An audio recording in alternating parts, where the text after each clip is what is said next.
Hello, ladies and gentlemen, and welcome to another episode of The Reading Corner with MooseChangerPat. Well, that's me, in case you're wondering.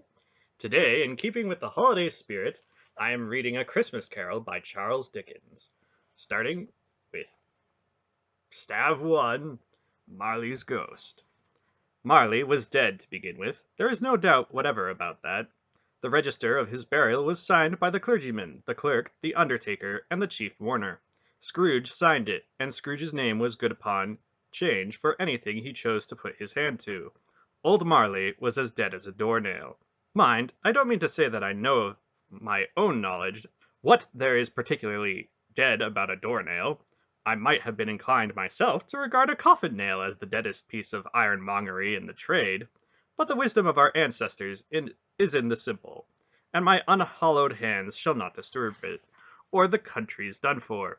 You will therefore permit me to repeat, emphatically, that Marley was as dead as a doornail.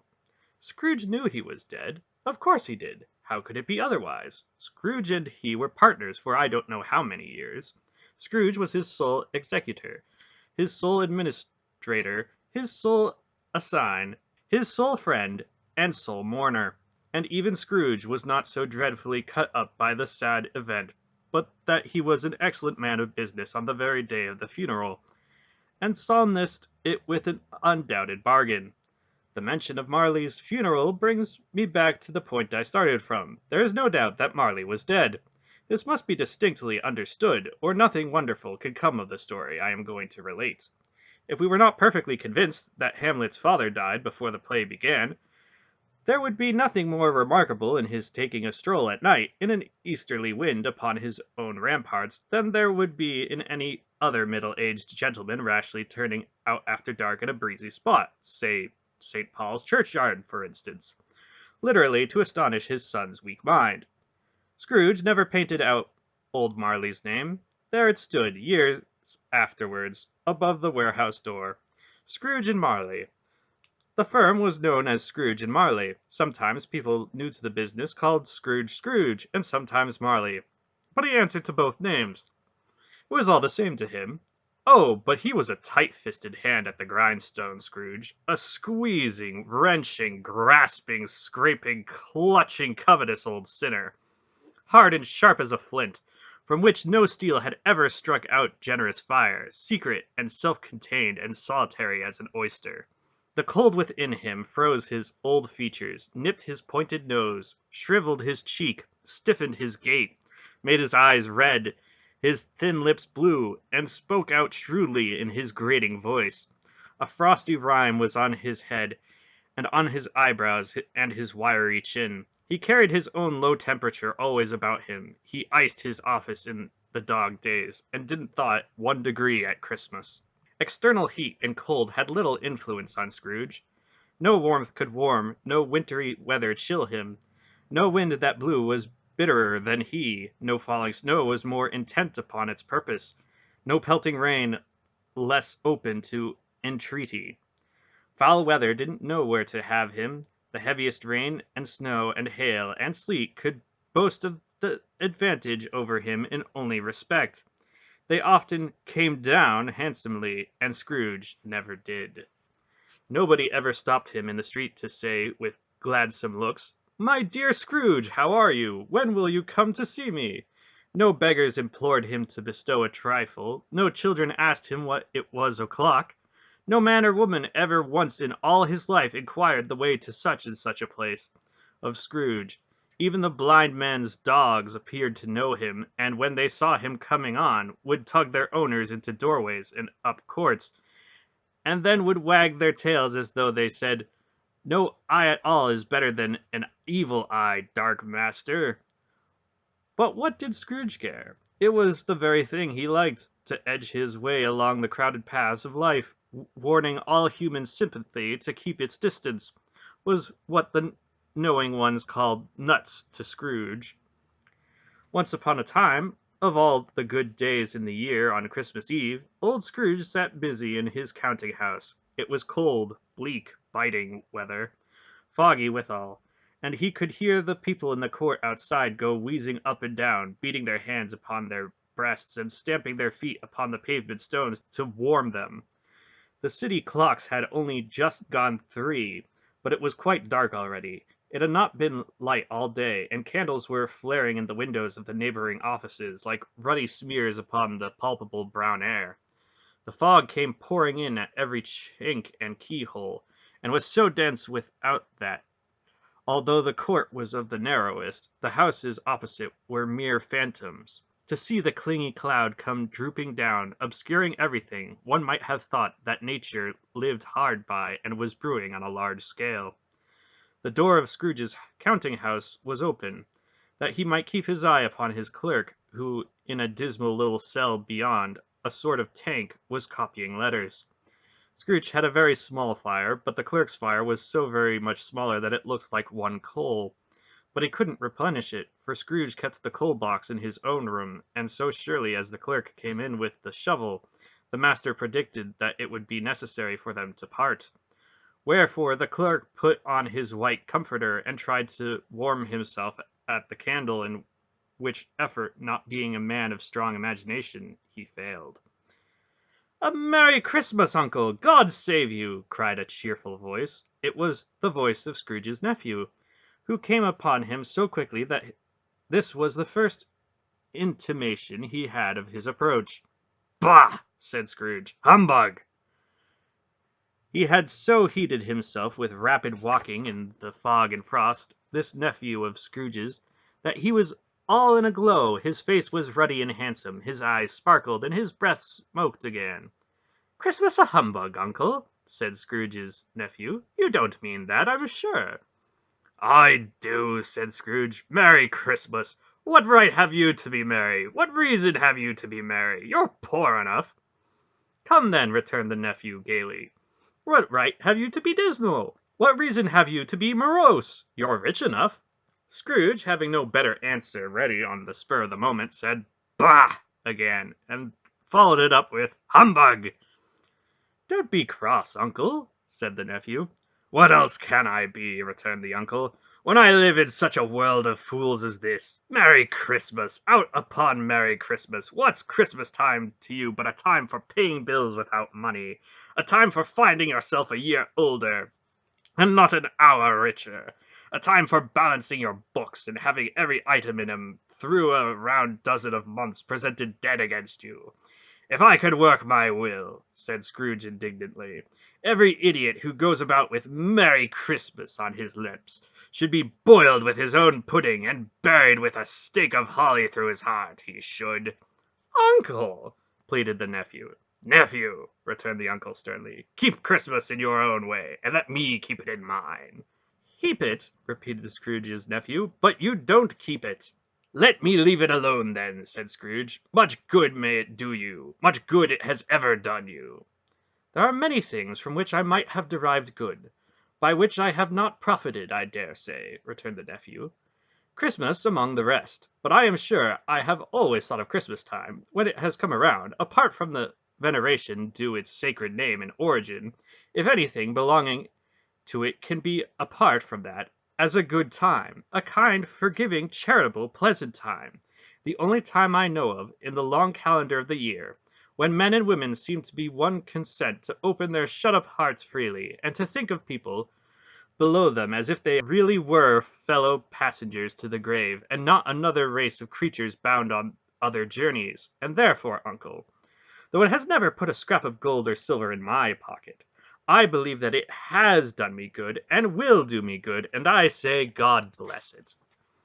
The clerk in the tank involuntarily applauded. Becoming immediately sensible of the impropriety, he poked the fire and extinguished the last frail spark forever. "Let me hear another sound from you," said Scrooge, "and you'll keep your Christmas by losing your situation. You're quite a powerful speaker, sir," he added, turning to his nephew. "I wonder you don't go into Parliament." "Don't be angry, Uncle. Come, dine with us tomorrow." Scrooge said that he would see him. Yes, indeed he did. He went the whole length of the expression, and said that he would see him in that extremity first. "But why?" cried Scrooge's nephew. "Why?" "Why did you get married?" said Scrooge. Because I fell in love. Because you fell in love, growled Scrooge, as if that were the only thing in the world more ridiculous than a Merry Christmas. Good afternoon. Nay, uncle, but you never came to see me before that happened. Why give it as a reason for not coming now? Good afternoon, said Scrooge. I want nothing from you. I ask nothing of you. Why cannot we be friends? Good afternoon, said Scrooge. I am sorry with all my heart to find you so resolute. We have never had any quarrel to which I have been a party, but I have made the trial in homage to Christmas, and I'll keep my Christmas humor to the last. So a Merry Christmas, Uncle. Good afternoon, said Scrooge, and a Happy New Year. Good afternoon, said Scrooge. His nephew left the room without an angry word, notwithstanding. He stopped at the outer door to bestow the greetings of the season on a clerk, who, cold as he was warmer than Scrooge, for he returned them cordially. There's another fellow, muttered Scrooge, who overheard him. My clerk with 15 shillings a week and a wife and family, talking about a Merry Christmas. I'll retire to Bedlam. This lunatic, in setting Scrooge's nephew out, had let 2 other people in. They were portly gentlemen, pleasant to behold, and now stood with their hats off in Scrooge's office. They had books and papers in their hands and bowed to him. Scrooge and Marleys, I believe, said one of the gentlemen, referring to his list. Have I the pleasure of addressing Mr. Scrooge or Mr. Marley? Mr. Marley has been dead these 7 years, Scrooge replied. He died 7 years ago this very night. We have no doubt this liberality is well represented by his surviving partner, said the gentleman, presenting his credentials. It certainly was, for they had been 2 kindred spirits. At the ominous word liberality, Scrooge frowned and shook his head, and handed the credentials back. At this festive season of the year, Mr. Scrooge, said the gentleman, taking up a pen, it is more than usually desirable that we should make some slight provision for the poor and destitute, who suffer greatly at the present time. Many thousands are in want of common necessities. Hundreds of thousands are in want of common comforts, sir. Are there no prisons? Said Scrooge. Plenty of prisons, said the gentleman, laying down the pen again. And the Union workhouses? Demanded Scrooge. Are they still in operation? They are still, returned the gentleman. I wish I could say they were not. The treadmill and the poor law are in full vigor, then? Said Scrooge.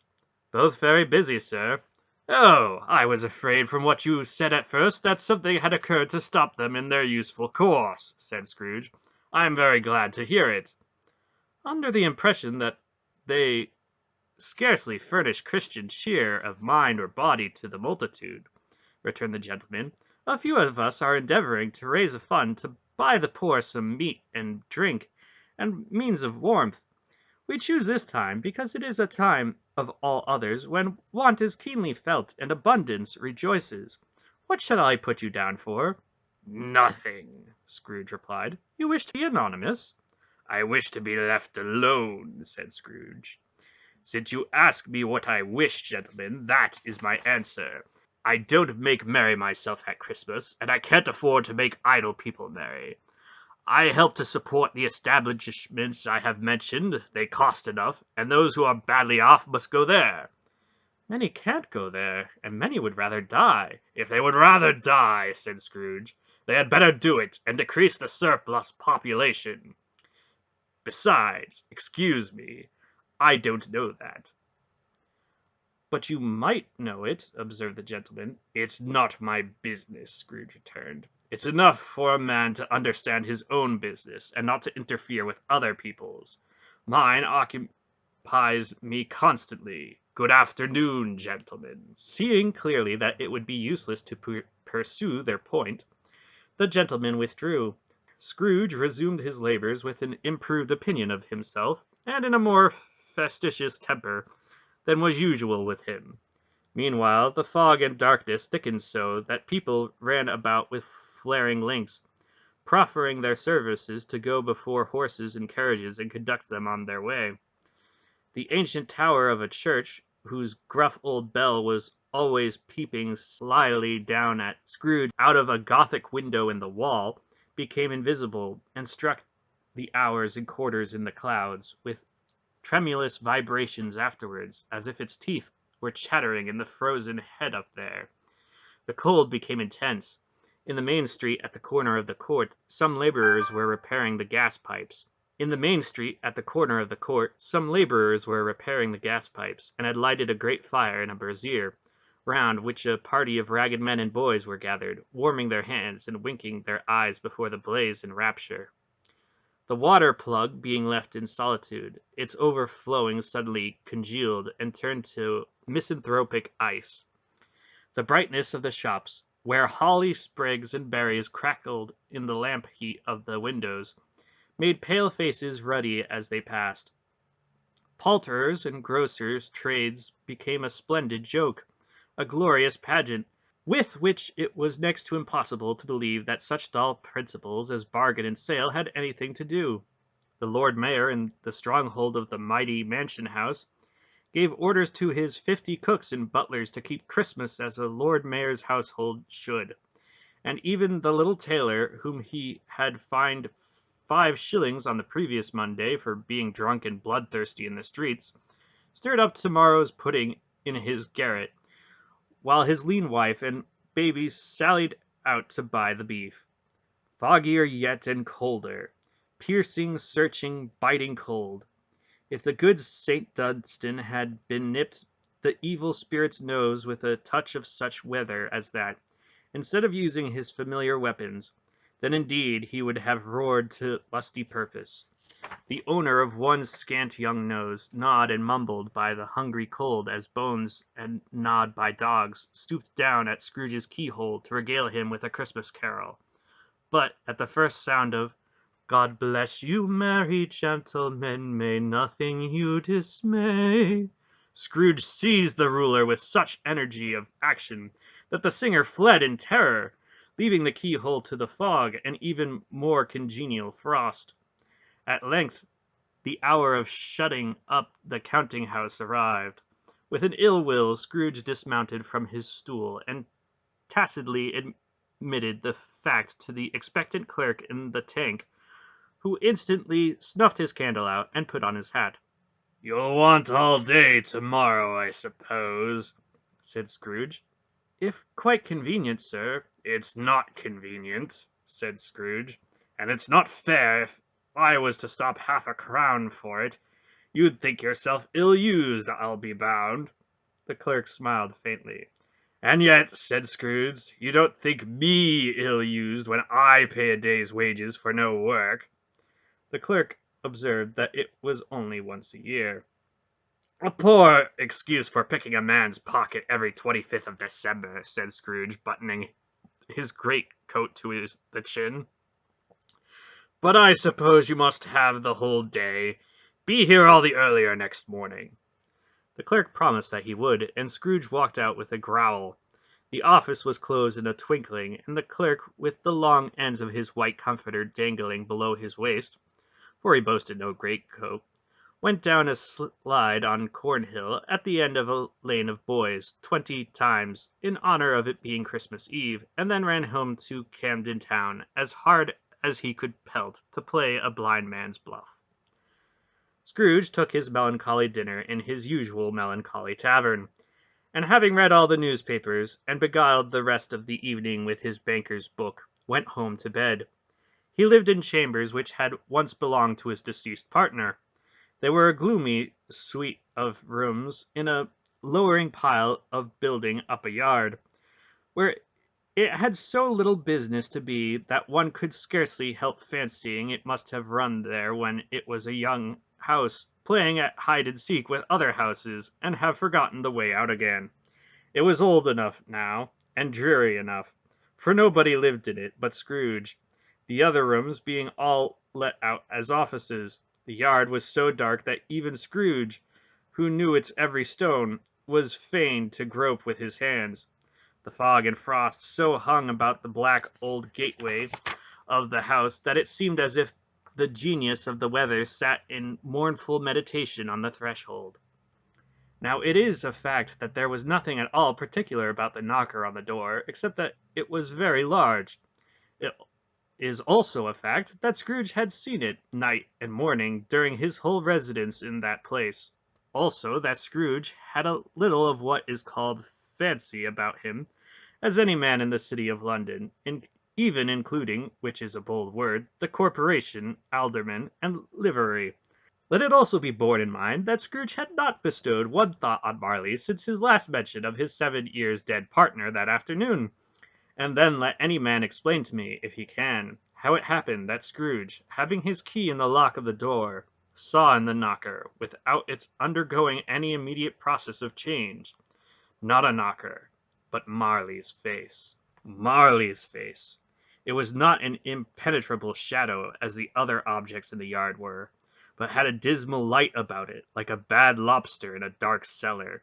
It was not angry or ferocious, but looked at Scrooge, as Marley used to look, with ghostly spectacles turned up on its ghostly forehead. The hair was curiously stirred as if by breath of hot air, and though the eyes were wide open they were perfectly motionless. That and its livid color made it horrible, but its horror seemed to be in spite of the face, and beyond its control, rather than a part of its own expression. As Scrooge looked fixedly at this phenomenon, it was a knocker again. To say that he was not startled, or that his blood was not conscious of a terrible sensation to which it had been a stranger from infancy, would be untrue. But he put his hand upon the key he had relinquished, turned it sturdily, walked in, and lighted his candle. He did pause, with a moment's irresolution, before he shut the door, and he did look cautiously behind it first, as if he half expected to be terrified with the sight of Marley's pigtail sticking out into the hall. But there was nothing on the back of the door, except the screws and nuts that held the knocker on. So he said, "Pooh-pooh," and closing it with a bang. The sound resounded through the house like thunder. Every room above and every cask in the wine merchant's cellars below appeared to have a separate peal of echoes of its own. Scrooge was not a man to be frightened by echoes. He fastened the door and walked across the hall and up the stairs slowly, too trimming his candle as he went.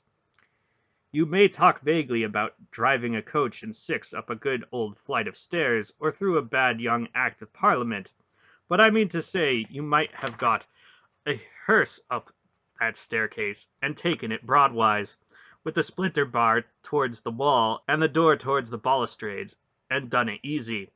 There was plenty of width for that, and room to spare, which is perhaps the reason why Scrooge thought he saw a locomotive hearse going on before him in the gloom.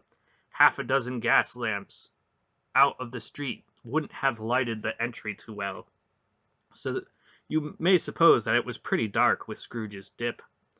Up Scrooge went, not caring a button for that. Darkness is cheap, and Scrooge liked it.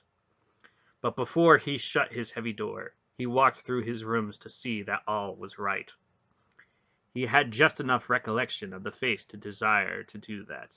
Sitting room, bedroom, lumber room, all as they should be. Nothing under the table, nothing under the sofa. A small fire in the grate, spoon and basin ready, and the little saucepan of gruel Scrooge had a cold in his head upon the hob. Nobody under the bed, nobody in the closet, nobody in the dressing-gown, which was hanging up in a suspicious attitude against the wall. Lumber room as usual, old fire-guard, old shoes, 2 fish baskets, washing-stand on 3 legs, and a poker. Quite satisfied, he closed his door and locked himself in. Double-locked himself in, which was not his custom. Thus secured against surprise, he took off his cravat, put on his dressing-gown and slippers, and his nightcap, and sat down before the fire to take his gruel. It was a very low fire indeed. Nothing on such a bitter night. He was obliged to sit close to it and brood over it before he could extract the least sensation of warmth from such a handful of fuel. The fireplace was an old one, built by some Dutch merchant long ago, and paved all around with quaint Dutch tiles, designed to illustrate the Scriptures. There were Cains and Abels, Pharaoh's daughters, queens of Sheba, angelic messengers descending through the air on clouds like feather beds, Abrahams, Belshazzars, apostles putting off to sea in butter boats, hundreds of figures to attract his thoughts, and yet that face of Marley, 7 years dead, came like the ancient prophet's rod, and swallowed up the whole. If each smooth tile had been a blank at first, with power to shape some picture on its surface from the disjointed fragments of his thoughts, there would have been a copy of old Marley's head on every one. "Humbug!" said Scrooge, and walked across the room. After several turns, he sat down again. As he threw his head back in the chair, his glance happened to rest upon a bell. A disused bell that hung in the room, and communicated, for some purpose now forgotten, with a chamber in the highest story of the building. It was with great astonishment, that with a strange, inexorable dread, that as he looked, he saw this bell begin to swing. It swung so softly in the offset that it scarcely made a sound, but soon it rang out loudly, and so did every bell in the house. This might have lasted half a minute, or a minute, but it seemed an hour. The bells ceased as they had begun together. They were succeeded by a clanking noise, deep down below, as if some person were dragging a heavy chain over the casks in the wine merchant's cellar. Scrooge then remembered to have heard that ghosts in the haunted houses were described as dragging chains. The cellar door flew open with a booming sound, and then he heard the noise, much louder on the floors below, then coming up the stairs, then coming straight towards his door. "It's humbug still," said Scrooge. "I won't believe it." His color changed, though, and without a pause, it came on through the heavy door, and passed into the room before his eyes. Upon its coming in, the dying flame leaped up, as though it cried, "I know him, Marley's ghost," and fell again. The same face, the very same Marley in his pigtail, usual waistcoat, tights, and boots, the tassels on the latter bristling like his pigtail and his coat skirts, and the hair upon his head. The chain he drew was clasped about his middle. It was long, and wound about him like a tail, and it was made, for Scrooge observed it closely, of cash boxes, keys, padlocks, ledgers, deeds, and heavy purses wrought in steel. His body was transparent, so that Scrooge, observing him, and looking through his waistcoat, could see the 2 buttons on his coat behind. Scrooge had often heard it said that Marley had no bowels, but he had never believed it until now. No, nor did he believe it even now. Though he looked the phantom through and through, he saw it standing before him. Though he felt the chilling influxence of his death-cold eyes, and marked the very texture of the folded kerchief bound about its head and chin, which wrapper he had not observed before, he was still incredulous, and fought against his senses. "How now?" said Scrooge, caustic and cold as ever. "What do you want with me?" "Much!" Marley's voice, no doubt about it. "Who are you?" "Ask me who I was." "Who were you, then?" said Scrooge, raising his voice. "You're particular for a shade." He was going to say "to a shade," but substituted this as more appropriate.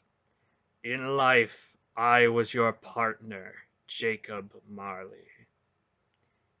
Can you sit down?" asked Scrooge, looking doubtful at him. "I can." "Do it, then." Scrooge asked the question because he didn't know whether a ghost so transparent might find himself in a condition to take a chair, and felt that in the event of its being impossible, it might involve the necessity of an embarrassing explanation. But the ghost sat down on the opposite side of the fireplace, as if he were quite used to it. "You don't believe in me," observed the ghost. "I don't," said Scrooge. "What evidence would you have of my reality beyond that of your own senses?" "I don't know," said Scrooge. "Why do you doubt your senses?" "Because," said Scrooge, "a little thing affects them. A slight disorder of the stomach makes them cheats.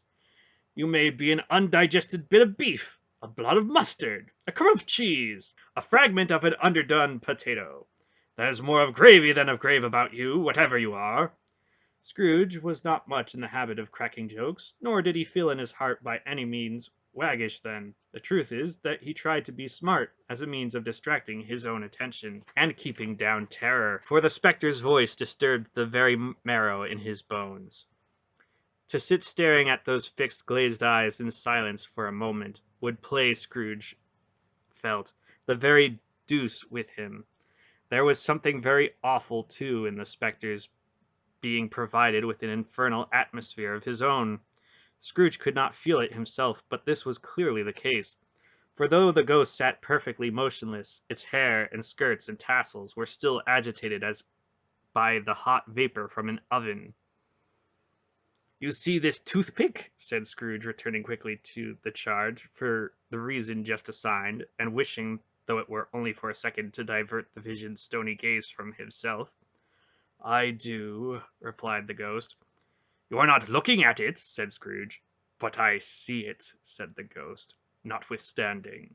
"Well," returned Scrooge, "I have but to swallow this, and be for the rest of my days persecuted by a legion of goblins, all of my own creation. Humbug, I tell you, humbug!"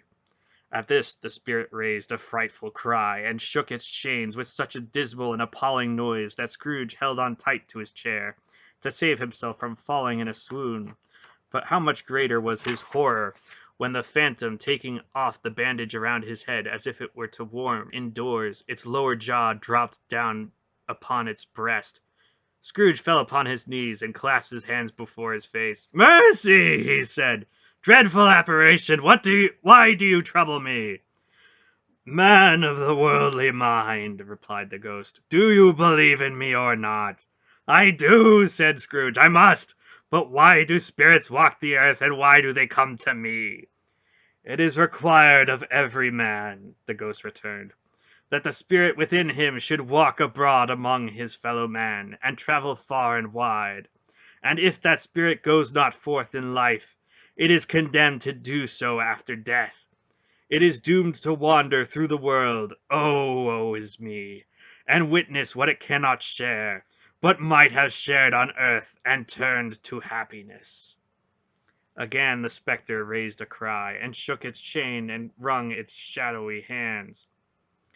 "You are fettered," said Scrooge, trembling. "Tell me why." "I wear the chain I forged in life," replied the ghost.